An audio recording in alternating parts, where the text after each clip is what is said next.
Welcome to the Teachers Pep Rally, everyone. If you missed our last episode, we admitted that this can be the time for the middle of the year slump. We gave some steps to use for finding motivation and ending the year with spirit and zest. Please go back and check it out on your favorite audio platform or by visiting our YouTube channel. Please like it, share it, and review it. Our guest today is the Director of K-12 Partnerships at Pocketalk, a translation device that allows spontaneous conversation across 84 plus languages. As a non-native English speaker with experience as a student and an educator, he deeply understands how transformative language inclusivity in the classroom can be.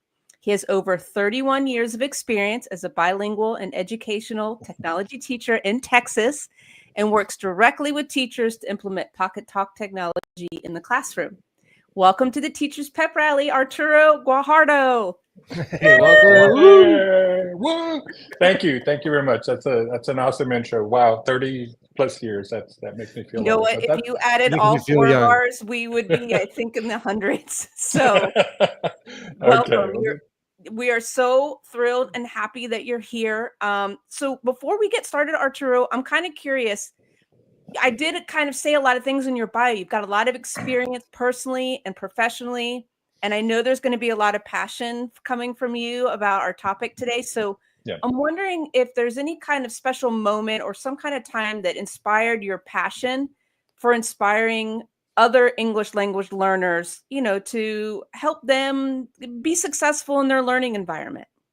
Sure, and thank you again for having me here, Fred, Pete, Aaron. It's an honor, and thank you for your time, and thank you for the audience's time. I know as educators we are all very short on time, and so anybody who takes the time to listen to me, I very much appreciate. So thank you. So as an educator, my background goes back to a period where as a student, I'm an English language learner. My family's immigrated to the United States from Mexico. We spoke Spanish at home. So most of my English took place, language learning took place from my older sisters and at school.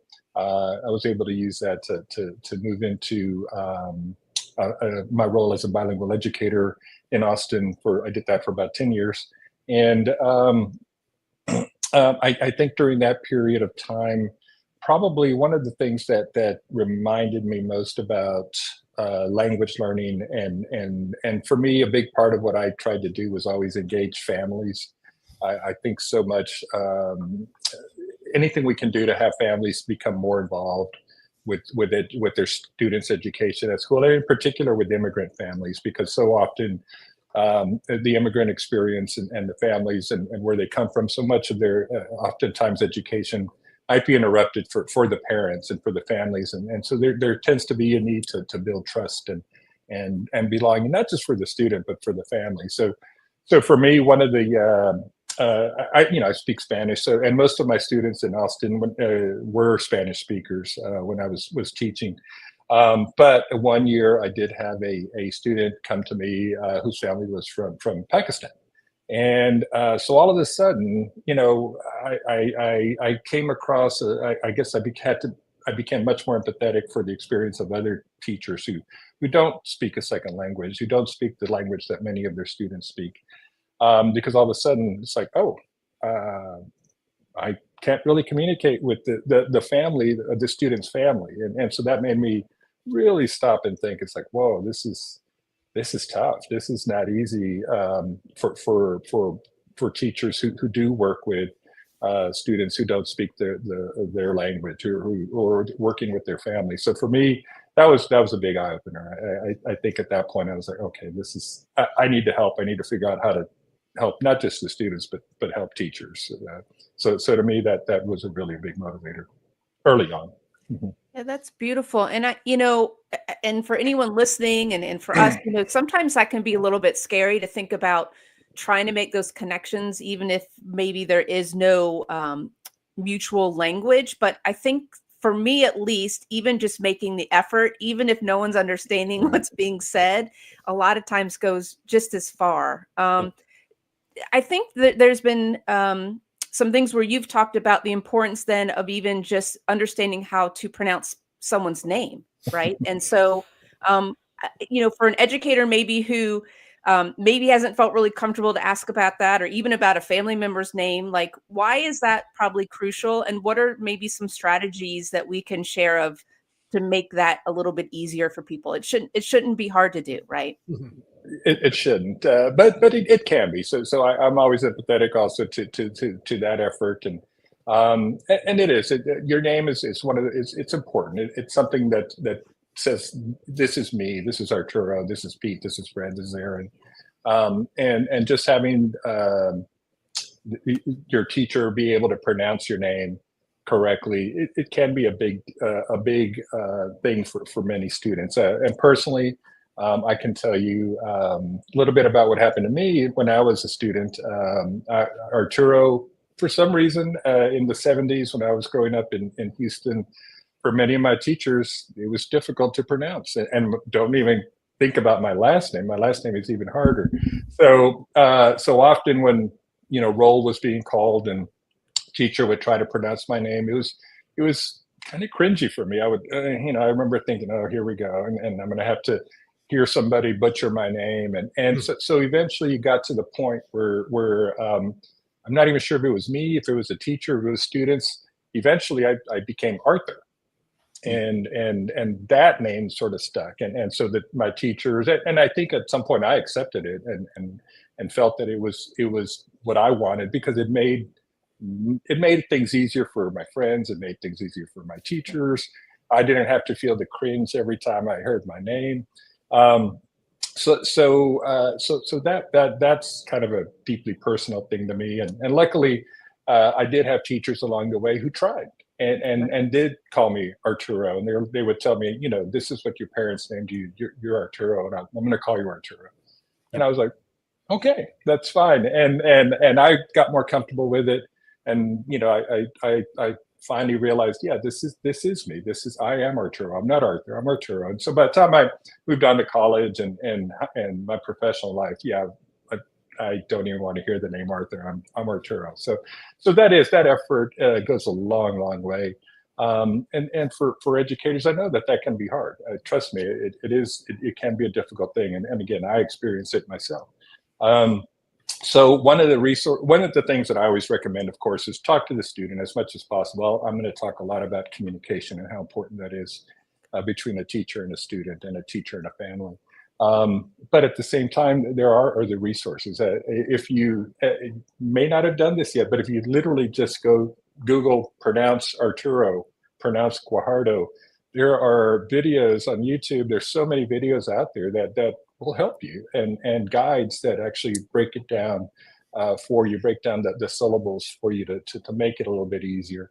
But again, it starts with communication. It starts with talking to the students. It starts with talking with the family.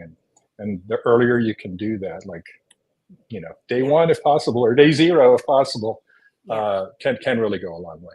Yeah, it's that effort. And that, again, just even if I say your name wrong the first time I've told you, I want to know how to pronounce your name correctly. It's the effort, right? Exactly. I would say for me too, and part of that's because I'm dyslexic, so I do this anyways, is using kind of the phonics. So when I in high school, and I'd have 140 students, and it's the first week, and they're coming and going, and schedules are changing, and I still want to learn all their names. That often would happen every day, and some would go and some would be new. So the phonetics, like having the phonics there next to it to help me, that would just kind of take the relief or the stress for me. And then every day it would just get better and better. So great. Those are great examples. Yeah. Thank you. Yeah, and it's kind of, Arturo, the reason why I call myself Mr. Fred is actually my students struggled with reading my last name. My last name is Aebli. It sounds easy enough to say, but it's Aebli, and it has so many vowels in it. It just, I think, shocks people, and it gets butchered and pulled away.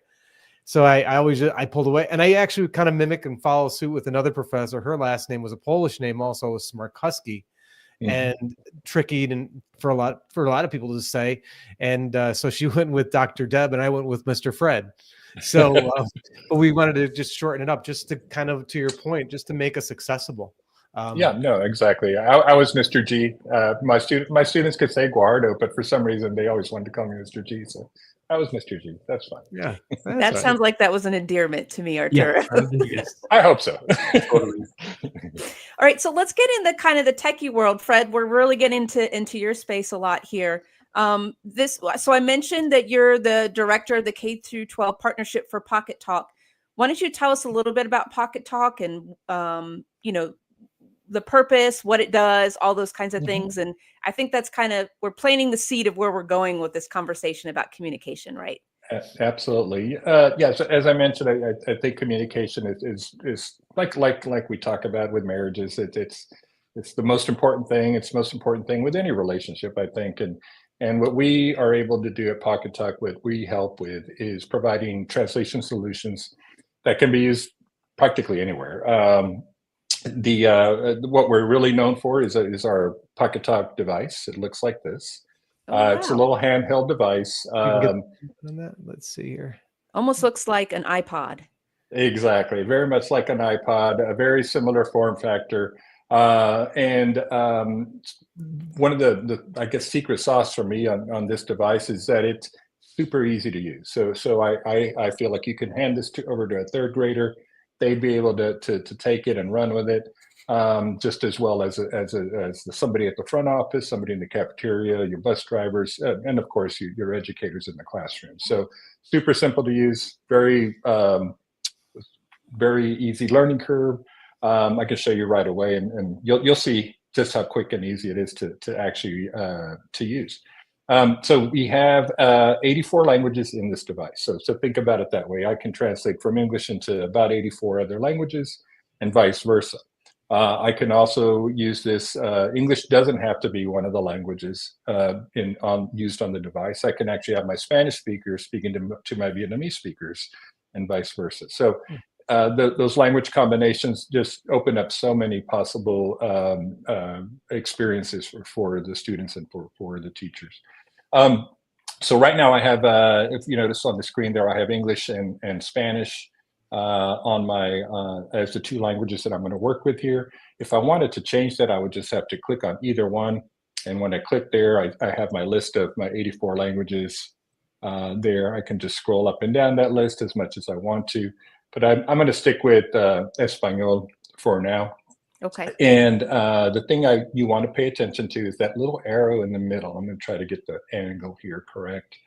But that arrow in the middle tells you that if I start talking into the device, it's going to translate from from Spanish over into English. Oh. If I click it, now it's going English into Spanish, right? Super easy. Yeah. Super easy. That's really kind of as much as you need to remember when it comes to using the device for translation. So once I have everything in place, there's a button down here at the bottom. You see that little button that lit up. Yeah. I like to think of it as like the walkie-talkie button. Remember when you're using your walkie-talkie or radio at school, you have to hold that button down and keep it pressed while you're talking. Same thing here. So I press and hold the button, the device starts listening and starts translating for me automatically. So there's what I just said in English, and there's the translation.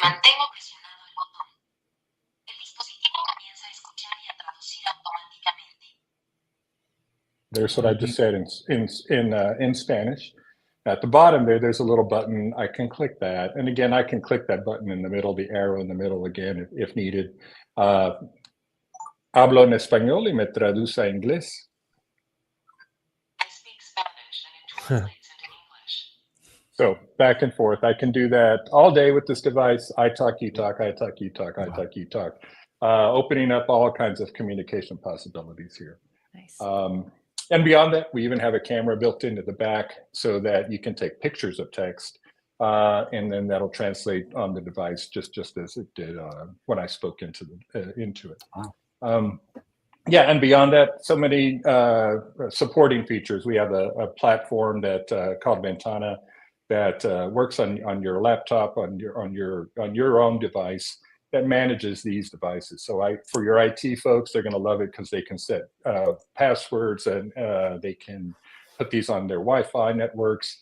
And for administrators who need to know usage reports, I can go in there and figure out, okay, which languages are being spoken in my school?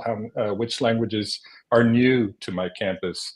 If I'm a district level administrator, I can find out, oh, okay, there's a really bigger need on campus A versus campus B. Let's take some of these devices and move them over there. So a lot of supporting software that comes along with this device. You know what I really love about it too. When I was first looking at it, you have to admit that the iPhone has capabilities the Android phone had. But what was really nice about this device is it's not an Android or an iPhone that has all these other apps that could be distractions. And when you give it to a kid, what they're going to use. They're going to do whatever they want to do with these devices for the most part. But I like how it has a multi-purpose to it, but it has a singular functionality, I suppose. But could I I know you probably can't give away the secret sauce, but I kind of would like to know, is this one of the really big upsides really of artificial intelligence also? Do you have any elements of that being woven in the background? Can you say? We do, but mostly what we use AI for is to take out the ums and the pauses that just like I just did a second ago. Right. So it smooths out the translation. So that's where the AI comes in. Our devices are incredibly accurate. I test it very often for Spanish, and it's usually in the 95% accuracy range. We've had people. We were just at FETC, for example, last week, and had a gentleman come by. He's a linguist. He worked in the Air Force as a linguist, and he was just blown away by the language capabilities that it offered to him right there on the floor. So he actually visited our booth 2 or 3 times. He was so excited about how accurate the device was. So that's really cool. So, yeah, exactly. And then beyond that, what we've done is we've baked in a lot of security and privacy onto this device. So, for example, if you needed to use it in a IEP setting, where that conversation obviously should remain confidential, right? And this device is FERPA and COPPA compliant. We just a few weeks ago got our iKeep Safe certification. They evaluated our devices and gave us the seal of approval to say that this thing locks down privacy and is safe to use. And then beyond that, we even have our HIPAA certification because so many of these devices, Pocketalk devices, do get used in hospitals and in other medical settings. So even your school nurse could use one of these to have those kind of sensitive medical conversations that sometimes have to happen in a school. Well, you just said something that I don't think a lot of people realize with the other translators, that they do use those in those situations. Right. That aren't they're not HIPAA compliant. I know that much. Right. Wow. Right. If you're using your phone, you might want to rethink that one. And even other translators that are out there that do similar things to Pocketalk, they're not quite where we are when it comes to locking down privacy. So that's a big differentiator between us and many of the other services out there. So check your school policies and make sure if you're using some of those other things that they're compliant. So, that in that example, it seemed seamless. Like it was very, very quick, and you spoke, and then when it translated, I could envision what it would be like to have a conversation back and forth and it not feel awkward, which is what I sometimes do see in other things that are translating, right? There's like kind of that awkward pause or whatever. This made it feel like there was more of a regular rhythm or flow you would have in a conversation, which is great because I'm thinking as an educator, especially when I worked in certain school districts I was in where a lot of my students were, English as a second language, or actually there was a lot of pipeline too where we had students come and they spoke no English. So to have something like this, because trying to get a translator, was very difficult. They're far and few between. That's not their fault. It's budget, it's whatever, or it's just the demand. So I could see that this would be helpful. What are some other ways that you've seen this kind of bridging the gap between the educator and the student, or between students or the families and the teachers? Like, what are some examples you can give us that you've been really excited about seeing with using Pocketalk? Sure. On a very basic level, one of the stories I tend to tell is actually a story from upstate New York here that I heard from an educator that sort of made me understand, how important this device can be, because of there's so many conversations that don't happen because of language, and they're conversations that should be happening. They're very fast. They can literally take a minute to happen, but and then we have to think about what is the cost of missing those conversations. So the example that I like to share is one about, again, from upstate New York, where a Ukrainian student had just arrived as a newcomer there to the school, didn't speak any English. Nobody on staff spoke Ukrainian, and just happened that day, or day or two after the student arrived, was the day that the school was going to do a fire drill. Okay, so yeah, you know where this is going. You can see where this is going. So fire drills, we all take them for granted. We've all done them a million times. Students, take them for granted as well. But when you're a student from Ukraine who's never done a fire drill, don't know what's going to happen, nobody could just take 1 minute to explain this. You're going to be safe. We're just practicing. Don't worry. You're going to be okay. And the fact that conversation couldn't happen, literally the quote was, the student freaked out when the alarm went off, and nobody knew, how to tell him that he was safe and that he was going to be fine. So when you think about just the very basic, fundamental conversations that we miss sometimes, and what kind of difference that can make for a student, and for this student, my heart goes out to him. I mean, he's already traumatized, and he's coming in here and traumatizing him again, and just things like that shouldn't happen in our schools. But beyond that, in just positive levels, I mean, we have some schools that issue this to their families, sort of in a welcome kit out here in Staten Island. There's a school that does that, where a student might, or a family that comes in, the families are newcomers. They give them a little bag that includes a Pocketalk, but also includes other resources. So, for example, it'll include resources about the school and who can communicate with them. There's also resources that involve the community. Where can I find legal aid? Where can I have medical aid? Where can I find just other community resources that are out there available? So just and then maybe a note from the principal in their language, just welcoming them into the school community. So I was really excited about that one. I thought that is cool. Amazing. That's very cool. I mean, beyond that, teachers use it. They wear them around their neck, like I'm doing right now. This is I can literally have this around my neck and hold it out and use it whenever I need it. Bus drivers, nurses, Columbus City Schools, they made a purchase to make sure every school nurse has a device available to them. I just got back visiting from the Orange County in Florida, and there in Orlando, the Orange County Global Family Welcome Center. Shout out to Janine and Josie, you were awesome. They have devices on hand because this particular center, it's an amazing place. Anytime a newcomer family comes into Orange County, one of their first stops is at this welcome center where they are, again, given resources. They explain the process of becoming a student in Orange County and becoming a family in Orange County, and they have staff there that speaks various languages, but not every language, and so Pocketalk is available there for them to make that very first experience for the families a positive one. And again, just as I do, if a family comes into a school or any sort of educational setting, and that first experience is a negative one, it's going to be hard to get them to come back, because they're going to say, nobody can communicate with me. Why am I going to go? And they kind of throw up their hands and good luck, bringing them back in.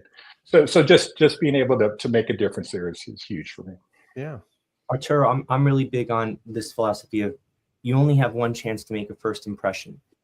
And a lot of the time, I'm in elementary school. A lot of the time, those kids are coming in, like you said, they don't know a lick of English. And it's like they're just coming. It is so much noise. There's so much movement, so much activity. And to come in on a day, I've seen it, on a fire drill day, a severe weather drill day, some sort of alert. Oh my gosh, the stress. And this is such a remarkable tool that's going to help the stress of these kids, and also to help everybody get closer a lot quicker and build trust and build those relationships. It's truly wonderful. Yes, thank you. Trust and relationships, those are huge for me. You know, and you know, just we know that until a student feels that they have a good, solid relationship with a lot of their teachers, I mean, the learning's going to kind of stagnate there a little bit unless that relationship is there, in my opinion. You know, and then what you mentioned as far as fear goes, so many of our students right now are experiencing that, and you know, we expect them to learn, and that affective filter, you know, gosh, what are we going to do to break that down? Because until we do that, you know, good luck. It's going to be tough. Yeah. I'm I also really sitting like here how one. it's Go go ahead, ahead, Aaron, I'm Pete. sorry. I really like how streamlined it is. It's even something student can help with student, you know, teacher to it works for everybody. So sorry, Aaron. Absolutely. No, that's fine. It went well with what I was thinking is, you know, I'm always thinking about when people are sharing or modeling things that I'm like, oh, it could be used for this, or it could be my brain starts to go all over the place. And I would imagine the more that someone uses it, the more they're going to start learning some of the language themselves, actually. I'm not saying they're going to become fluent, but you might start to become familiar with hello or my name is, just because it's something that, or how are you today, right? And so then even sometimes the effort, that seems to be my word for tonight, you know, using that, you know, without the device, how wonderful that would be for a student to see someone doing that. And if you make a little mistake, how cute. They might teach you something too, right? Oh, exactly. They love that. That's kind of what they love, being able to teach you something here, and that's a neat thing. The device does have a pronunciation practice feature, just to let you know that. So if I am using a phrase often, I can speak that phrase into my device in English, and then hear the translation, read the translation in the second language, and then you can now also practice that translation in the second language, and the device will let you know, well, you might want to work on this word or that word, but it does offer a little bit of pronunciation help there to help you develop those phrases, that welcome, that good morning. You know, think about, I love seeing the videos of the teachers greeting the students at the door and doing their little welcome dance, and I just imagine, oh my God, this is perfect for that. You know, now I can welcome my students in 84 languages. How cool is that? That is neat. You know, I'm going to share I want to go into the tech side a little bit. I just have to ask you one question too. So I'm going to share this screen. This is from the website, and you can see you have the two models here. And I was intrigued to know a little more with the plus version. It says designed to be used at 6 feet. So can you just talk about you're talking about a lot of handheld uses. Do you see this as being used in a different way when you're talking from a distance? Well, I think the 6 feet, the idea here is that, and we've seen this used in the classroom where a teacher will sort of introduce a lesson or introduce an activity or give directions at the beginning of an activity. And so the students are maybe seated 6 feet away, you know, maybe in a small group. But the fact that the teacher can use it and just hold it out by 6 feet, we tend to mean that they'll hear it at 6 feet, and possibly, if you have good eyes, also see the translation on the screen on the Pocketalk Plus, because the screen is nice and big. And for students, they tend to be able to see the screen better than I can, because obviously I'm old and have old eyes. But that's what we mean by the 6 feet distance. So bigger speaker, bigger screen. That's neat. Yeah, thank you. Oh. But keep in mind, one thing that we do always remind you of, the device does have Bluetooth capability, so you can actually tether it to a Bluetooth speaker, Bluetooth earbuds, and if you put it on the speaker, you know, it'll blast it out to a much broader space, of course. And then if you have your dock cam, I always think about this as also, if you want the students to read it, you can just slide this onto your dock cam, and students can see the translation up on their screen as well. I love that too, because I'm sitting here thinking about, and I just went out to dinner actually with her. It's a family, because she's literally like part of our family now. But I taught this student years ago. She's absolutely amazing. She speaks so many languages now and has become a teacher herself. But when I first came to meet her, it was the first week when the high schoolers are coming to get in their schedules and walking around meeting their teachers. And she came by with her mom and introduced herself. And her mom didn't speak any English, but the young lady spoke English and, as I said, spoke many languages. And so she was translating as I was, trying to kind of just, talk to both of them. And it was very cute. And at one point, I think I teased her and I said, I hope you're really saying what I'm saying to her. Come to find out, she's totally an honest, she was, but her mom thought that was really funny.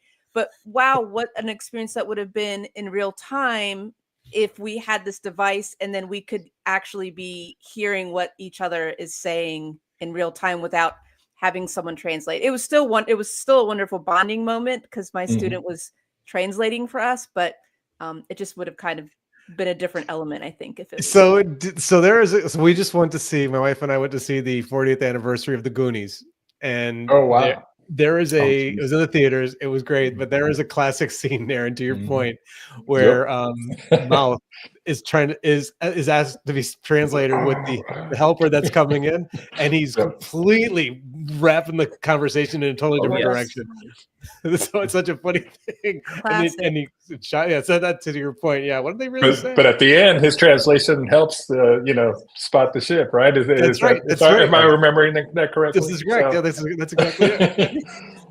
Very nice. Yeah, very nice. Great movie. And so many times, just this weekend, I was at FedEx dropping off a package, and the family came in, and the father didn't speak any English, the clerk did not speak any Spanish, and the 8-year-old became the translator. And so often we see that, in medical settings, and we see that in teacher conferences, and that becomes one of those situations where, like you said, Aaron, I hope he's telling them I hope he's translating this correctly. Your kid is failing. The kid's like, I'm doing great. I'm not sure this is translating so correctly. Well, the other thing too is I'm sitting here thinking it depending on the developmental age, right? So Fred's in higher education, but if maybe even high schoolers, but Pete for sure, a younger student, the parent might want to have a private conversation with their teacher, right, without the student being involved. And so I can see this, allowing that possible opportunity, especially like I said, if you can't get a translator to come in. Yeah, no doubt, and we don't, we totally understand and believe in human translator and the importance of having human translators, but again, so many of these conversations are quick, they're impromptu, they're in the hallway, they're in the cafeteria, they're in the classroom, and are we going to be able to always pull in that human translator to make those translations? And the answer is no. That's just not a reality. And having this device just being able to handle that is huge, I think. That's great. That's absolutely great. So I'm curious, looking ahead, what innovations or changes would you like to see? Because you're in it. You're going to these different conferences. You're working with different schools and classrooms. So how do you see schools and communities supporting newcomers and their families, or maybe their families and students that have been there for a while, but this has been kind of a gap as part of the language? So what are some innovations or changes that you would love for us to continue moving forward with? Sure. Obviously,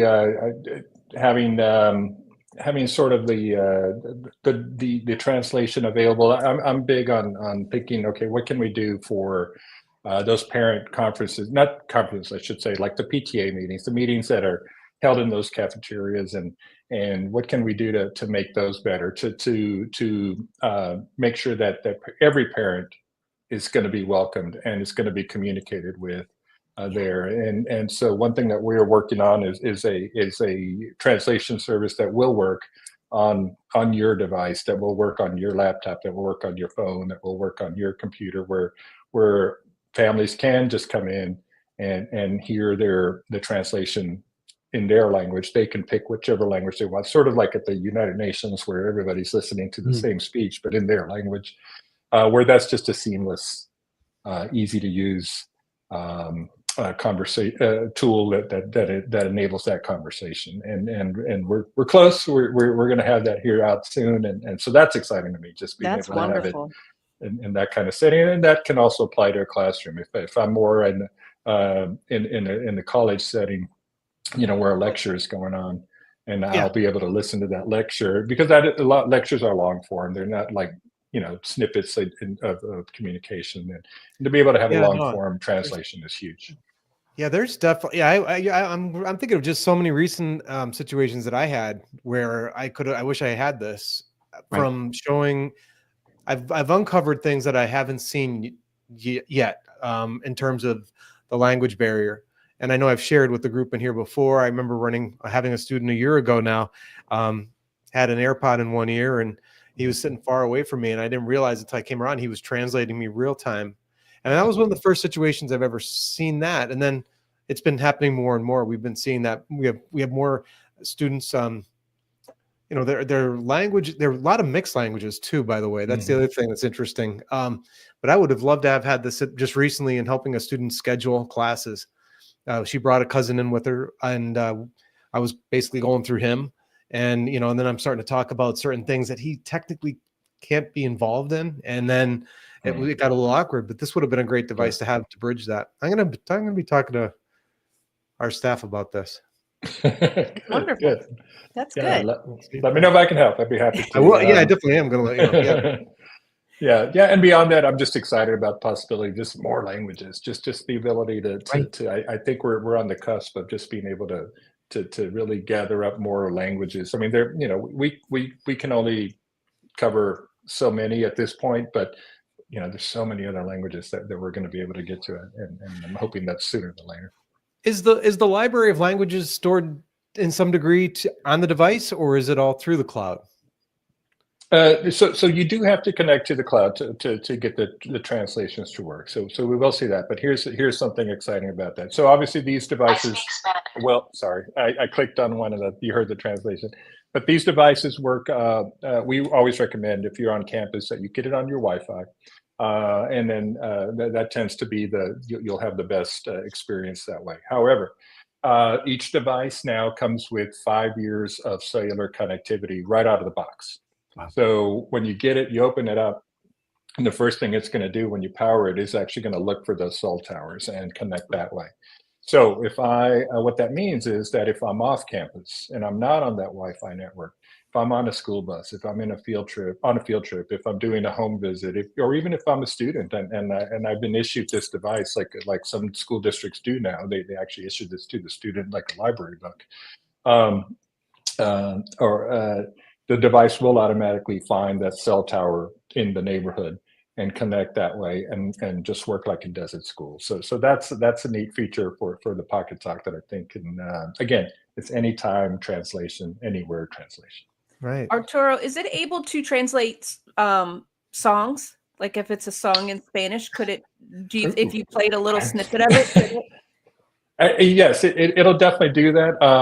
I've actually used it to translate when I'm listening to a YouTube video, and I can translate, and so it will understand if you're thinking of a digital voice or digital sound. It will work that way. So I was thinking of my buddy Pete, because I know a lot of times I'll see young performers and they're singing a song in another language, and just thinking about ways that music teachers could help students who maybe don't speak that language but sing it beautifully understand what they're singing about. That'd be awesome. And that literally, one of the points I like to always make is just giving our students voices, and not just singing voices as you mentioned, Aaron, but just thinking in terms of just being able to communicate in the classroom and to be heard. To me is huge, and what a great icebreaker even. What a great icebreaker. Sometimes adults are a little standoffish. I don't want to say something wrong, so I'm not going to say anything at all, which is not right, but I've seen it. Same things with students. What a great way, like you said, to build those relationships from the get-go. It's wonderful. Yeah. No, absolutely. Well, I'm curious, Arturo, just because of the warmth and the welcoming that you've already exuded throughout this whole conversation and the idea of inclusion, we love to ask our guests this every time, so I'm curious to hear your answer. So is there a teacher, a coach, a mentor from your childhood that you'd like to tell us, our audience, about, that influenced you, that maybe kind of inspired you or made you a little bit of who you are today? Absolutely. I have many. I have a ton from, early on all the way through college and master's programs and all of that. But I do tend to think about my fourth grade teacher, Miss Van. So Miss Van, and ironically, or I don't know, coincidentally, I guess I should say, her actual name was Miss Van Antwerp, and she told us that right off the bat. But she was like, "You can call me Miss Van." So we always just called her Miss Van, even though Van Antwerp, not that hard to say, but she's Sure. like, "Yeah, just call me Miss Van." So she went by Miss Van. So Miss Van was my fourth grade teacher. Wonderful, wonderful person, wonderful human. And more than anything, what she did for me was, again, she gave me, she made it okay for me to have a voice. And what I mean by that, it wasn't even something that happened necessarily in the classroom during class. It was usually the fact that she would let me stay after school, and we would just talk, literally just talk about what's going on at home, what's going on in school, and she would tell me stories, I would tell her stories, and just the fact that she listened to me and made me feel heard, made a big difference for me. And the neat thing, I even get choked up about it talking about this. The neat thing about it is we were at my mom actually worked at my elementary school. She got a teaching aid job when I was a third grader, and so she sort of kept in touch with some of the teachers there, and years later, getting married, many years later, I'm getting married, and my mom says, "Hey, you know who I just saw? I saw Ms. Van, and I told her you're getting married, and she's going to come to your wedding." Oh my God. Oh, okay, that's awesome. So there she is. She appeared at my wedding, and That's again, cool. I know, isn't that cool? And just the fact that she took the time to listen to me as a kid, and then just took the time to come to my wedding as an adult is, that was pretty cool. That That's was awesome. absolutely beautiful. We say that all the time here, Arturo. We truly mean it. Once you are our student, you're our Correct. student, like forever. Yep. It really, really does. So that is such a sweet story. I'm so glad that you Yeah, shared that that was about great. Miss Van. And anyone out there, our friends, if you'd like to share your teacher story like Arturo just did, we do have the fancy hotline 470-227-0TPR or 470-227-0877. We want to hear how an educator made a difference in your life, just like Arturo did. Arturo, this was so great. It was really nice connecting with you. We'll be sure to put in the show notes, but if you want to just kind of let people know how they can connect to Pocketalk or to you, let us know. Yeah, absolutely. You see down at the scroll there, the Pocketalk.com. We do have a way to connect with us there if you have any questions. If you just want to reach out to me, Arturo at Pocketalk.com. Really simple there. You can find me on LinkedIn. You can find me on X as well. I think I'm trying to get a Blue Sky account going. So is that what it's called? Blue Sky? I'm trying. Okay, I'm getting there. But yeah, any of those sources should be fine. But again, Arturo at Pocketalk.com tends to be the best way to reach me. That's perfect. And Pete, where can our friends continue this conversation? Yep, we're on Instagram, YouTube, Facebook, wherever you're listening to us as a podcast. Leave us a review, subscribe. Let's keep the conversation going. And Aaron, do you have anything awesome going on this June?